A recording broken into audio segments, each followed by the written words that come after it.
বছর আগেও দেখেছি যে অগাস্টের শুরু থেকেই আমাদের নিজে টেলিভিশনে চাকরি করতাম, ওই টেলিভিশনের উপরে পুরো মাস ধরে শোকের মাস একটা পপ আপ চলত। লেখা ছিল। হুম। হ্যাঁ, পুরো মাস চলতো আবার টেলিভিশনের স্ক্রিনে, এবং ওটা ঠিকঠাক মতো যাচ্ছে কিনা এটা নিয়ে টেলিভিশনের মালিক কর্তৃপক্ষের উদ্বেগের শেষ থাকতো না। কারটা অমুক কোন টিভির সঙ্গে কোন টিভির চেয়ে আমারটা ভালো হচ্ছে, সেটার জন্য আমাদের প্রতিযোগিতা নামতে হতো যে কে কত সুন্দর দিয়ে দেবে। সেই টেলিভিশন গুলি আছে, সেই মালিকরাও আছে, সেই সাংবাদিকরাও আছে, কেবল সরকার পাল্টে গিয়েছে। এখন ভন্ডরা বলতে কিছু একটা ঘটেছে, এটাই জন্য কেউ জানে না। তারাও ভুলে গেছে, আমরাও ভুলে গেছি। এখন আগে তো যদি বাড়াবাড়ি বলি, এখনকার থেকে কি বলবো? এই যে ইতিহাস যে প্রতিদিন পরিবর্তন হচ্ছে, এই যে মানসিকতা একটা জাতির জন্য এটা কি ভালো? আহ আমি প্রথমেই, আপনি বঙ্গবন্ধুর কথা তুলেছেন। বঙ্গবন্ধু শেখ মুজিবুর রহমান এবং তার পরিবারের সকলের আত্মার শান্তি কামনা করি। আমি বিশেষ করে আপনার বঙ্গবন্ধু এবং তার কনিষ্ঠ সন্তান মানে রাসেল, এই দুইজনের মৃত্যু, এটা আসলে আমাদের জন্য অত্যন্ত অপমানজনক, লজ্জাজনক, এবং এটা আমাদের জন্য অত্যন্ত কুৎসিত একটা বিষয়। তো আমি শুরুতেই বলি, আপনি যেটা বলছেন যে সরকার পরিবর্তন হয় এবং আমাদের এই যেগুলি পরিবর্তিত হয়ে যায়, এই যে টিভি চ্যানেল কিংবা আমাদের যে মানুষগুলি, তাদের চেহারাগুলো পরিবর্তিত হতে থাকে। এখন আমি বঙ্গবন্ধু শেখ মুজিবুর রহমান তো আর আহ, মানে দেশান্তরী প্রধানমন্ত্রী শেখ হাসিনার বাবা, এটা তার বায়োলজিক্যাল পরিচয় হতে পারে, এটা তার বায়োলজিক্যাল পরিচয়, কিন্তু আমাদের কাছে তার পরিচয়টা ভিন্ন এবং ব্যাপক, অনেক বড়। আমি যেটা একটু একটু সময় নিয়ে বলি আপনাকে, যেটা আমার কাছে জি। এখন আশ্চর্য লাগে, আপনি যেটা বললেন, আমি যেটা সবচেয়ে বেশি অবাক হই, এই আমি আপনার সাথে কথা বলার আগে যখন আমি আসছিলাম আমার কাজের জায়গা থেকে, ফেসবুকে দেখলাম সবাই খালি মেজর ডালিমের, আমি ডালিম বলছি বই থেকে উদ্ধৃতি দিচ্ছে। পরিস্থিতি কতটা খারাপ হলে এবং পরিস্থিতি কতটা নিয়ন্ত্রণের বাইরে হলে তার বই থেকে রেফারেন্স নিতে হয়।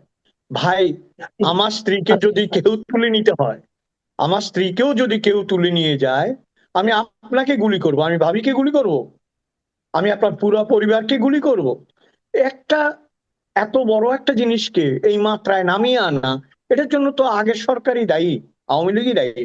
কারণ ধরেন, আপনার মনে আছে, আমি বলি কোথায় বঙ্গবন্ধুর শেষ সর্বনাশটা তারা করেছিল, যেটা আমি বিস্ময়ের চোখে দেখেছি, হতাশ হয়ে দেখেছি, যে একটা লেজার শো করেছিল। আপনার মনে আছে যে শততম মনে আছে। জন্মবার্ষিকীর একটা জি, জি। লেজার শো, নেমেই বঙ্গবন্ধু মিলিয়ে গেল, গলে গেল, এরকম একটা ব্যাপার। এই যে শয়ে শয়ে কোটি টাকা খরচ করে যিনি করেছিলেন, প্ল্যান যার ছিল, তিনি এখন কারাগারে আছেন। হঠাৎ করে এশিয়ার সর্বশ্রেষ্ঠ কবি হয়ে যাওয়া, হ্যাঁ, আপনার আমাদের কামাল ভাই, এখন উনি কারাগারে ঢুকে গেছে। হুম। তখন তো দেখি মানে কামাল ভাই ছাড়া আর কোনো কবি নাই, এবং সকলে লবিং দিচ্ছে কি করে একটা বাংলা একাডেমি কিংবা একুশে পদক পাওয়া যায়, উনি বলে দিলেই নাকি হয়ে যাবে। দেখেন, এখন আওয়ামী লীগের সমালোচনা করা অনেক সময় একটু খারাপও লাগে, কারণ তারা খুবই কঠিন অবস্থায় আছে। ধরেন, এখন ঘটনা হইলো, আপনাকে কেউ ছেড়ে দিছে, তারপর মারতেছে, আর আপনি মাঠে মাঠে দৌড়াইতেছেন, তাহলে আপনাকে আমি উৎসাহ দিব, এই বেটা তুইও মার, এই তো তুইও মার বেটা, ডান্ডা ডান্ডা দুইটা চারটা লো। এইটা হলো বাইন্দা মার, মানে পিলারের লগে বাইন্দা পিটাইতেছে। এখন তো সমাজ, এখন তো ওদের জন্য শোক প্রকাশ ছাড়া আর কোনো পথ নাই। হ্যাঁ, মানে পুরা দলটাকে একটা পিলারের সাথে বাইন্দা কয় মার, এবার যারা যারা পারস। ও তো মাইর দেওয়ার ক্ষমতা নাই। ঠিক আছে।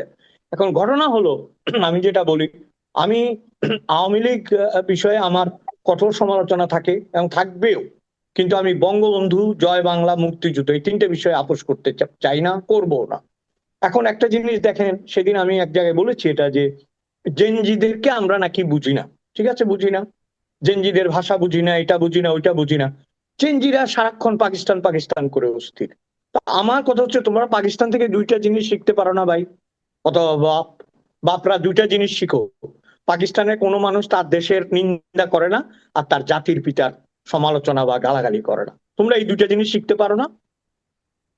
কোনো পাকিস্তানিকে আমি দেখি নাই যে পাকিস্তানের নিন্দা করে এবং কায়েদে আজমের নিন্দা করে, মানে মোহাম্মদ আলী জিন্নার নিন্দা করে। তো তুমি করো কেন? তুমি তো ওদেরকে ভালোবাসো না? ওদের থেকে এই দুইটা জিনিস শিখো। তো বিষয়টা আমি এই জায়গায় এনে দাঁড় করাই আপনাকে। এটা নিয়ম হচ্ছে, যখন আপনি অনেক উপরে যাবেন, যেতে যেতে যেতে যেতে যেতে যখন শূন্যে অন্তরিক্ষে যাবেন, তখন নেমে আসা ছাড়া আপনার আর কোনো পথ নাই। এই জন্য ধীরে ধীরে যেতে হয় এবং গিয়ে ওখানে স্থিত হতে হয়। এমন জায়গায় নিয়ে গেছিল বিষয়টাকে। এখন আওয়ামী লীগের লোকরা ভাববে আমি বোধহয় একটু বাড়াবাড়ি করে বলছি। আমি যেটা বলতে চাচ্ছি আপনার, আমি কথাটা তাহলে বলেই ফেলি আপনাকে। আপনি জি নিজেই একটা প্লিজ। পরিমাপ দেখেন তো, একটা পরিমাপ দেখেন। বিরিয়ানির ফ্রি প্যাকেট, খালি কি বলে, পানি ভর্তি বোতল, শূন্য চেয়ার, ডেকে আনা লোক, সারাক্ষণ মাইকের উৎপাত।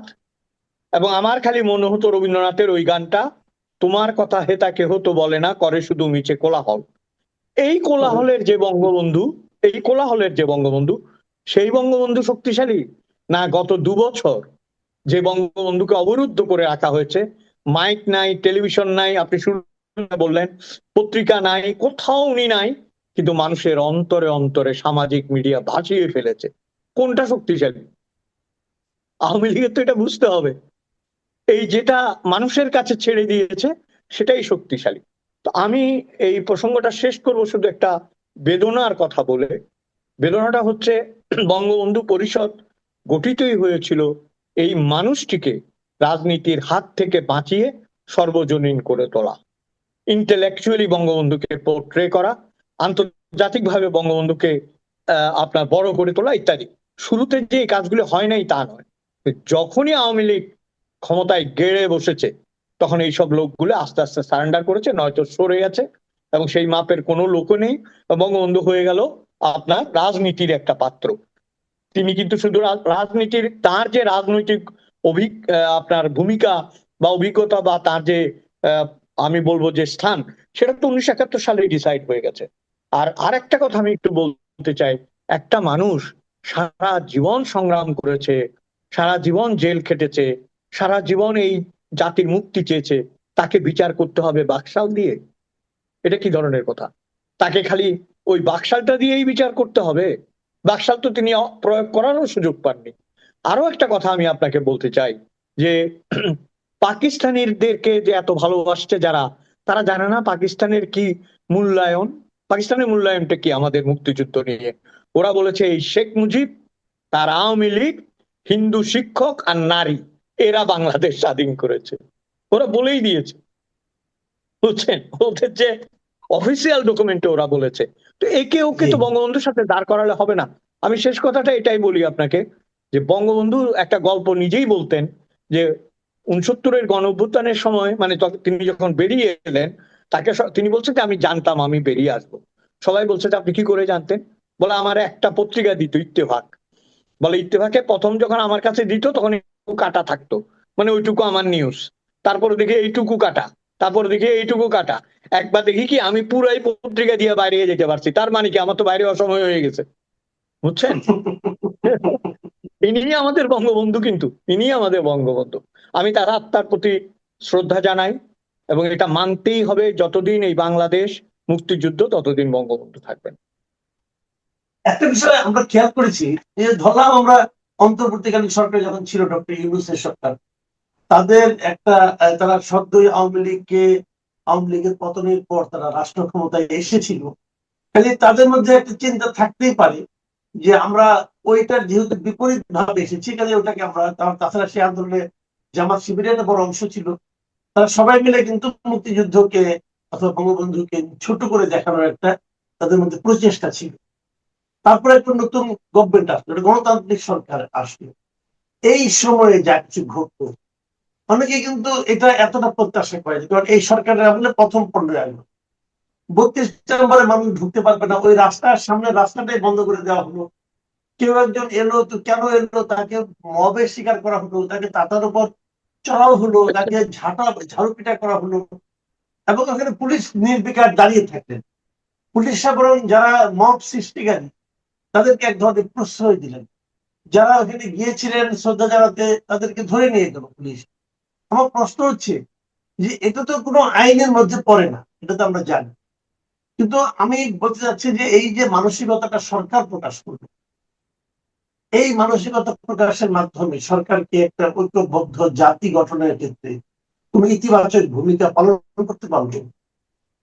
মোটেই না। এবং ধরেন এখন ওরা বলবে যে আমাদেরকেও এরকম করেছে, আমাদেরকেও বালুর ট্রাক দিয়ে ঘিরে রেখেছিল, আমাদেরকে এই করেছে ওই করেছে। কিন্তু আমরা যেটা বলতে চাচ্ছি, আপনার এখানে আপনি একটা মূল্যবান কথা বলেছেন, তাহলে আমরা কি হিংসার বদলে হিংসা, ওই অপরাজনীতির বদলে অপরাজনীতি, ওই মারামারির বদলে মারামারি, এটা তো আমরা চাচ্ছি না। এবং বারবারই বাংলাদেশের শাসকরা কিন্তু এটার মূল্য দিচ্ছে, কিন্তু তারা যতক্ষণ পর্যন্ত এটা চরম মূল্য না দেয় ততক্ষণ পর্যন্ত এটা বুঝতে পারে না, আবার এসে ওই কাজগুলি করে। আপনি যেটা বললেন, আমি খুব অবাক হয়েছি, আপনি অন্তর্বর্তী সরকারের কথা বললেন। এবার যদি এটা মিথ্যা না হয়, কিন্তু প্রতিবাদ যখন করেননি তার মানে এটা মিথ্যা নয়। আসিফ নজরুল একটা ইয়ে দিয়েছে, আপনার একটা স্ট্যাটাস দিয়েছে বঙ্গবন্ধুকে হ্যাঁ। নিয়ে। ভাই, ককটেলেরও তো একটা সীমা আছে। প্রথম আলো কিন্তু করেছে এবার, বুঝছেন? এদের দেখলে বুঝছেন আমার একটা গল্প মনে পড়ে। গল্পটা হলো, এক লোকের অনেকগুলি মিষ্টি খাওয়ার শখ। তো সে গেছে, সে যখন দোকানে গেছে তারা দেখে দোকানের পছন্দ হয়নি, বলে কি চান কি চান এরকম করে বলতেছে। বলে এটার কেজি কত, 500, এটা কত, 1000, এটা কত। মানে বাপরে, এই লোক এত মূল্যায় কেন, তার মানে পয়সা আছে। তো বলে কি, এখান থেকে দেখি বাইক করো তো 5টা, এখান থেকে 5টা, এখান থেকে 10টা, এরকম করে করে একটা গামলার ভিতর রাখতে বলছে, ভর্তি করে আলাইছে মিষ্টি দিয়া। তো আপনি এত মিষ্টি, বলে বাইর কর না বেটা। বাইর টাইর করছে, তখন বলে এবার আরেকটা কাজ কর। বলে কি, বলে একটা খুন্তি নিয়ে আয়। তো ওই লোকটা গিয়ে দৌড়ে একটা খুন্তি নিয়ে আসে, ভাবছে বিরাট কাস্টমার, বলে এগুলি ঘুরতে থাক, নাড়তে থাকে এগুলি। তো ঘুটে ঘুটে নাড়ায় আলাইছে পুরো। কয়েকবার এখান থেকে আমার 100 টাকার মিষ্টি দে, বুঝছে? আসিফ নজরুলরা বাংলাদেশের ইতিহাস, বাংলাদেশের ঐতিহ্য, বাংলাদেশের সমৃদ্ধি সবকিছুকে ঘুটে ওইখান থেকে 5 টাকা চায়, বুঝছেন? ওইখান থেকে 5-10 টাকা চায়। আমি না অবাক হয়ে যাই। এটা আমাদের জন্য অত্যন্ত দুর্ভাগ্যজনক। ধরেন এই যে বাংলাদেশ গতকালকেই তো বোধহয় অস্ট্রেলিয়াকে হারিয়ে দিল, এটা কি সহজ কথা? আপনার অস্ট্রেলিয়ার মতো বিশাল একটা টিমকে, হ্যাঁ, অথচ অস্ট্রেলিয়ার মাটিতে। সলিমুল হ্যাঁ, অস্ট্রেলিয়ার মাটিতে। অথচ সলিমুল্লাহ খান বলতেছে যে একটা বি ক্লাস টিমকে হারিয়ে এত আনন্দের কি আছে। আমি এখানে সলিমুল্লাহ খান ফ্যাক্টর না, ফ্যাক্টর হচ্ছে আমাদের বুদ্ধিবৃত্তির পচে যাওয়া, বুঝছেন? সব জায়গায় একটা ক্যাচাল করতে হবে, সব জায়গায় একটা প্যাচের কথা বলতে হবে, সব জায়গায় একটা নেগেটিভ কথা বলতে হবে। কেন? এই ছেলেগুলো খেলেছে, খেলে জিতেছে, অস্ট্রেলিয়া মাটিতে অস্ট্রেলিয়াকে হারিয়েছে, যেখানে অস্ট্রেলিয়ার প্রেস আপ্লুত হয়ে গেছে। কালকে নিউজে দেখি, এবিসি নিউজে বলছে যে একটা বিরাট অঘটন ঘটিয়েছে বাংলাদেশ, এইভাবে তারা নিউজ করছে, বুঝছেন? সেইখানে আমরা নিজেদেরকে ছোট করছি। এবং দেখেন, মুক্তিযুদ্ধকে ছোট করছি, বঙ্গবন্ধুকে ছোট করছি, মানচিত্রকে ছোট করছি, পতাকাকে ছোট করছি। ছোট করতে করতে করতে করতে নিজেরা বনসাই পরিণত হয়ে গেছি।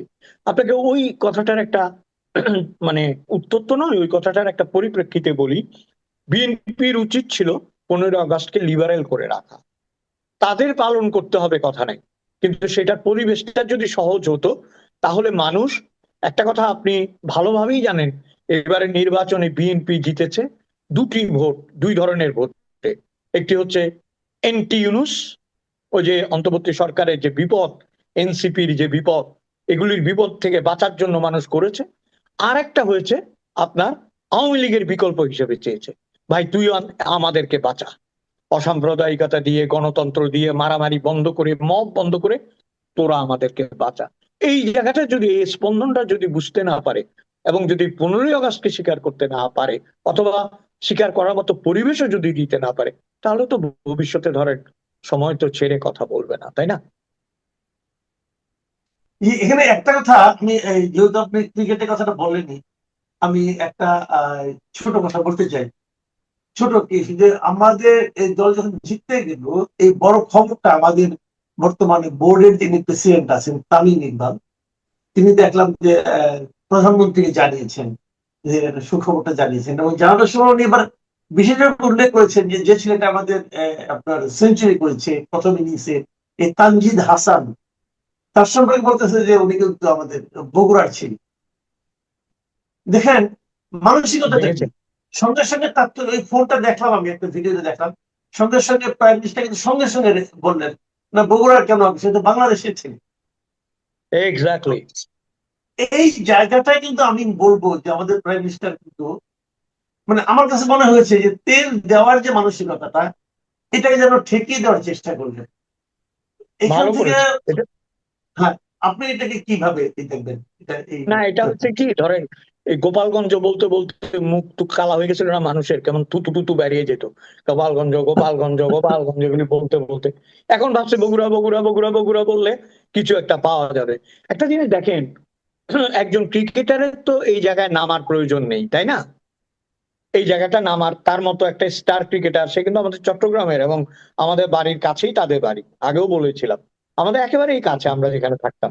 তো এই এইখান থেকে এসে দেখেন আমার কাছে যেটা, আপনি তো এগুলি বলতেছেন যে কি বলে এটাকে, যে বলেছে না বলেছে, আমি কিন্তু ওইটা বলতেছি যে একজনের 90 বছরের নানি মারা গেছে না, কানতে কানতে কানতে কানতে চোখ মুখ ফুলে এলাইছে, তার বাপও তারে থামাইতে পারতেছে না, মানে নানির পোলা থামাইতে পারতেছে না। তবে দিছে এক থাপ্পড়, থাপ্পড় দিয়া বলতেছে আমার মা মারা গেছে, আমি কানতাছি না, তুই এত কান্দোস কেন? আমি তো হের লেগে কানতাছি না, আজরাইল যে বাড়িটা চিনে গেছে, পরে যদি আমারে লইয়া যায়। বুঝছেন? আমার কথা হলো, আমার কথা হলো তামিম ইকবাল খেলার কথা ভুলে যাচ্ছে, কে জিতেছে সেটা ভুলে যাচ্ছে, ওভারঅল স্পিরিটটা ভুলে একটা ছেলের বাড়ি বগুড়া এইটা মনে রেখেছে। তার মানে আমরা পৌঁছতে পৌঁছতে কোথায় আসছি এটা চিন্তা করেন। ভাবছে এটা বললে উনি খুশি হবে, খুশি করার চেষ্টা। এটা তো এটা তো আলোচনা সম্ভব না। বগুড়া বাড়ি বলতে হচ্ছে কেন? এটা মানে কি? বগুড়া বাড়ি মানে কি ওকে আর প্লাস, ওকে কি বগুড়া হিসেবে অস্ট্রেলিয়া সেঞ্চুরি করতে দিছে যে তোমার বাড়ি বগুড়া, আসো তুমি সেঞ্চুরি করো? এরকম এরকম তো না, সে তো খেলে জিতেছে না, কি রাইট, করেছে ভাই। এবং হ্যাঁ, সেখানে নোয়াখালীর হইলো আপনার সেঞ্চুরি অস্ট্রেলিয়ার করবে। মাঠে সে তো বাংলাদেশের প্রতিনিধিত্ব করেছে, সে তো এক্স্যাক্টলি। বগুড়ার প্রতিনিধিত্ব করে নাই, আমি তাই তো না? সবসময় আপনার একটা কথা বলি, আমি তো বলি যে যদি মনে করেন দেশে আওয়ামী লীগও নাই, বিএনপিও নাই, হিন্দুও নাই, মুসলমানও নাই, দেশে আপনার কি বলে এটারে আদিবাসীও নাই, সমতলের মানুষও নাই, সবাই সমান। আপনি গ্যারান্টি দেন নোয়াখালী আর কুমিল্লার মানুষে মারামারি করবে না, কেউ গ্যারান্টি দিতে পারে না। হুম, বুঝছেন? আপনি সেটাই। আমাকে গ্যারান্টি দেন ব্রাহ্মণবাড়িয়ার মানুষ আর কুমিল্লার মানুষ অকারণে মারা, কারণ আমাদের জাতীয় পর্যায়ে একটা রোগ হয়ে গেছে আপনার, এটা থেকে তো বেরোতে হবে। আমরা প্রধানমন্ত্রীর একটা কথা বললাম, এটা ওনার ব্যক্তিগত কিছু আচার আচরণ চালচলনে আমরা প্রশংসাও করছি, কারণ আমরা কিছুটা ব্যতিক্রম দেখছি ওনার মাঝে। কিন্তু সেটা তো ব্যক্তি পর্যায়ে, ওনার ওই প্রশংসা নিয়ে তো আর আমাদের দেশ চলবে না। দেশের জন্য দরকার একটা সুশাসন। এর মধ্যে এই সরকারের 6 মাস তো পারই হয়ে গেল। 180 দিনের উনি একটা টার্গেটও স্থির করেছিলেন। 180 দিনে এসে আপনি যদি বিদেশে থাকেন, তারপরেও নিশ্চয়ই আপনি পত্র পত্রিকায় দেখেন যে 180 দিন দেশটা কেমন চলছে, কতটুকু অগ্রসর হলো, কতটুকু জায়গায় সীমাবদ্ধতা থাকলো, নিশ্চয়ই আপনি দেখেন। আপনি যতটুকু দেখেন বাইরে থেকে পত্র পত্রিকা, আপনার মূল্যায়ন কি সরকার কেমন করছে? তো বলা কঠিন, কিন্তু একটা জিনিস মানুষের মধ্যে তো হতাশা আর হাহাকার বেড়েছে। গ্যাস নেই, বিদ্যুৎ নেই, তারপরে মাঝে মাঝে মবের আক্রমণ হচ্ছে। সবচেয়ে বড় কথা হচ্ছে আপনার প্রয়োজনীয় জিনিসগুলো যদি মানুষ না পায়। আমি তো চট্টগ্রাম শহরে যতটুকু খবর, গ্যাসের জন্য কান্নাকাটি করছে। এবং আপনার আজকেও দেখলাম সকালবেলায় একটু বৃষ্টি হয়েছে বোধহয়, চট্টগ্রাম অলরেডি পানি আছে। তো দেখেন, একটা 6 মাসের সরকারকে এটার জন্য দোষারোপ করা থেকে আমি এই কথাটা বারবারই বলি, তাহলে আমরা যাব কোথায়? আমরা তো একটা অত্যন্ত শিক্ষিত মানুষের হাতে গিয়েছিলাম, যিনি বলতেন যে টাকা নাই তাই বলবেন না, বুদ্ধি নাই বুদ্ধি নাই বলেন। এত বুদ্ধি আমাদের রসাতলে দিয়ে চলে গেছে। বুঝছেন? বুদ্ধির খেলায় পুরা জাতি রসাতলে গেছে। আমাদেরকে, আমি মনে করি মানুষের প্রত্যাশার সাথে যেতে পারার জন্য বলিষ্ঠতার প্রয়োজন আছে। উনি ভদ্র, এখন পর্যন্ত উনি ভদ্র, উনি কি বলে হয়তো এগুলো নিচ্ছে না, তেল টেলগুলি অনেক কিছুই হচ্ছে না, কিন্তু আরো একটু বলিষ্ঠতার প্রয়োজন হলো আমার মনে হয়। উনাকে ধরেন, উনি বাংলাদেশের প্রধানমন্ত্রী, আমি উনাকে, আমি বা আপনি আমরাও উনাকে পরামর্শ দেওয়া সাজে না, যেভাবেই হোক উনি আমাদের দেশের প্রধানমন্ত্রী। কিন্তু আমাদের বলার কথা এইটা, যা যেখানে কঠোর হওয়ার দরকার সেখানে কঠোর হতে হবে, যেখানে নরম হওয়ার দরকার সেখানে নরম হতে হবে। ঠিক আমরা যেমন আমাদের অভিভাবকদের থেকে গেছি, আমরা অঙ্ক না করলে অভিভাবক মেরেছে, আবার পাশ করে আসলে আমাদেরকে মিষ্টিও খাইয়েছে। দুটোই হতে হবে। এবং আপনার অনেকগুলি ছোট, একটা কথা মনে রাখতে হবে, মাত্র 6 মাস, ইভেন 4.5 years এখনো তো 4.5 বছর সামনে আছে। আর 6 মাসের মধ্যে গুছিয়ে কিভাবে এই ইস্যুগুলিকে অ্যাড্রেস করা যায়। আমি আমি যেটা বলতে চাই, ধরেন এই সরকারটা কেন আগের বাজে জিনিসগুলিকে এক্স করবে, ওগুলিকে একপাশে সরিয়ে এগোতে পারলে, মানে আমি বলতে চাচ্ছি যে নিত্য নৈমিত্তিক ঝগড়া, যেটা আওয়ামী লীগ না বিএনপি, জন্মদিন না শোক দিবস, তারপরে ধরেন এইটা না ওইটা, তারপরে উনি ফিরবে কি ফিরবে না, তারপরে কেওসি কি হবে না, ওইখানে ধানমন্ডি যেতে দেবো কি দেবো না, এগুলির চাইতে অনেক বড় ইস্যু হচ্ছে মানুষের জীবন এবং মানুষকে ভালো রাখা, যেটা গত 3 বছরে বা 2.5 বছরে মোটেই হয়নি। এটা কিন্তু মানতে হবে। জি, আমরা একটা তারেক রহমানের প্রসঙ্গে থাকছে এই কারণে যে আমাদের সামনে আরো কিছু ইস্যু ওনাকে কেন্দ্র করে তৈরি হয়েছে। সেটা হলো, যেমন ধরেন ভারতের সঙ্গে আমাদের যে সম্পর্ক, এটা সবাই মানে যে অন্তর্বর্তীকালীন সরকারের আমলে ভারতের সঙ্গে আমাদের সম্পর্ক একদম তলানিতে পৌঁছেছিল, এর চেয়ে নিচে আর যাওয়া সম্ভব ছিল না। সেখান থেকে উঠে আসবে এই প্রত্যাশা আমাদের সবারই, কারণ প্রতিবেশীর সঙ্গে সুসম্পর্ক না রেখে খারাপ সম্পর্ক রাখলে লাভ কারোরই হয় না। তো এর মধ্যে প্রশ্ন উঠেছে যে উনি ভারত সফরে যাবেন কিনা। ব্রিক্স সম্মেলনে ওনাকে বিমস্টেক চেয়ারম্যান হিসাবে ওনাকে আমন্ত্রণ করা হয়েছিল, আমরা আমাদের পক্ষ থেকে বলা হয়েছিল, প্রধানমন্ত্রীকে তো আমন্ত্রণ করা হয় নাই। ভারত জানানো তারা নাকি এর আগে আরো 2বার আমন্ত্রণ জানিয়েছে। এবং আমরা পরে ভেবেছিলাম, বিভিন্ন ভারতীয় পত্র পত্রিকাতে দেখলাম যে এই ব্রিক্স সম্মেলনের আগেই নাকি উনি যাচ্ছেন প্রধানমন্ত্রী হিসাবে, মানে নরেন্দ্র মোদীর আমন্ত্রণে। গতকালকে দেখলাম যে বাংলাদেশের পররাষ্ট্র মন্ত্রণালয় বললো যে তারা মানে ওই শেখ হাসিনা এবং হাদির হত্যাকারীকে ফেরত না দিলে নাকি যাবে না, অথবা এটা নাকি একটা পূর্ব শর্ত হিসেবে আসছে। তো আপনার কি মনে হয়, এই ধরনের দুজন প্রধানমন্ত্রীর মধ্যে সাক্ষাৎ হবে, দ্বিপাক্ষিক আলোচনা হবে, সেখানে গিয়ে এই ধরনের পূর্ব শর্ত রাখাটা খুব একটা লাভজনক হবে আমাদের জন্য? এখন একটা দুটো জিনিস আপনাকে তো মাথায় রাখতে হবে। যেমন ধরেন শেখ হাসিনা ওই দেশে আছে, হ্যাঁ, মানে কারো গেছে, কারো বাসায় দেশান্তরী হয়েছে, যেটাই হোক উনি আছেন ওখানে। এখন ভারত সরকার ফাঁসিকে কথা বলার সুযোগ দিয়েছে বা অনুমতি দিয়েছে। ওরা যদিও বলছে যে সরকারি ভাবে বলেছে যে আমরা এটার সাথে নাই, আমরা এটার সাথে নাই এক বিষয়, আর বলতে দেওয়াটা আরেক। এখন এটা, এই বিষয়টা আমার মনে হয় এখানে প্রভাব ফেলেছে, মারাত্মক ভাবে প্রভাব ফেলেছে। কারণ এর আগে পর্যন্ত আমি দেখছি অ্যাটিটিউড ওয়াজ পজিটিভ, মানে যাওয়ার ব্যাপারে পজিটিভ ছিল এই বিষয়টা। এখন তাকে তো এই দেশের রাজত্ব করতে হবে, মানে প্রধানমন্ত্রিত্ব করতে হবে তারেক রহমান। কাজেই তার বিরোধী দল, তার সংসদে যারা আছে, তার নিজেদের মানুষরা আছে, তারপর মানুষের যে পালস, এবং যারা মব টপ করেছে তাদের যে পালস, মব টপের কথা যখন উঠান আপনাকে কথা বলি, ওইখানকার একটা পোলানা পিস্তল নিয়ে চলে গেছিল এয়ারপোর্টে, গুলি নিয়ে চলে গেছে মোহাম্মদ সজিব ভুইয়া। সেগুলি কোন দিন আবার পার্টি অফিসে ঢুকে পরে বন্দুক টন্দুক নিয়ে, কিন্তু বোঝাই মুশকিল আপনার। তো আমার যেটা মনে হয়, বিষয়টা আমার কাছে মনে হয় কি, ভারতের সাথে বাংলাদেশের সম্পর্ক আহ অবনতি হলে আমাদের যারা মুক্তিযুদ্ধ বিরোধী এবং আমাদের দেশে যারা প্রতিক্রিয়াশীল, তারা এটার সুযোগ নেয়।